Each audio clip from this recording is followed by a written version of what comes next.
उत्तर भारत के एक छोटे से गांव में हरियाली और मिट्टी की खुशबू के बीच रहता था एक गरीब किसान रामू। उसका जीवन बहुत साधारण था। कच्चा मकान, टूटी चारपाई, दो बैल और छोटा सा खेत ही उसकी समूची पूंजी थी। रामू मेहनती था, लेकिन उसकी किस्मत हमेशा उसका साथ नहीं देती थी। कभी बेमौसम बरसात उसकी मेहनत पर पानी फेर देती, तो कभी सूखा उसकी फसलें झुनसा देता। फिर भी वह कभी शिकायत नहीं करता, बल्कि कहता, मेहनत करने वालों का साथ भगवान जरूर देते हैं।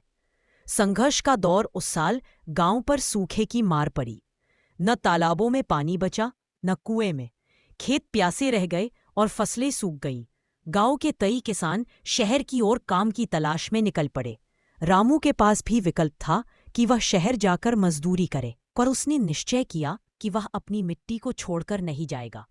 वह रोज सुबह उठकर अपने खेतों की दरारें देखता और दुखी होता, पर हार नहीं मानता। उसने सोचा, अगर धरती माँ को प्यार से सींचा जाए तो शायद वह फिर से फसलें उगा दे।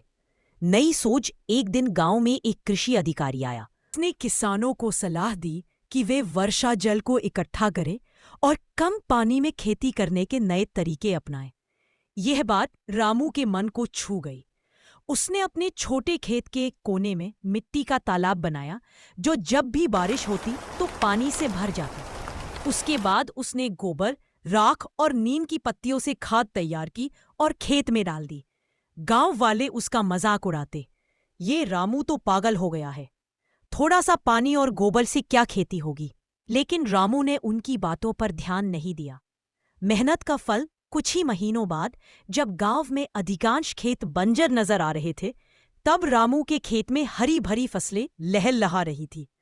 गेहूं और सब्जियों की पैदावार देखकर गांव वाले चौंक गए। मेले में जब रामू ने अपनी उपज बेची तो उसे अच्छा दाम मिला।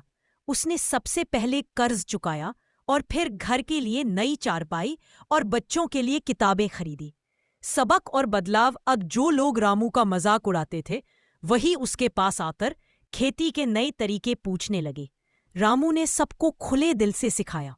धीरे धीरे पूरा गांव उसके तरीके अपनाने लगा और कुछ ही सालों में गांव फिर से हरा भरा हो गया।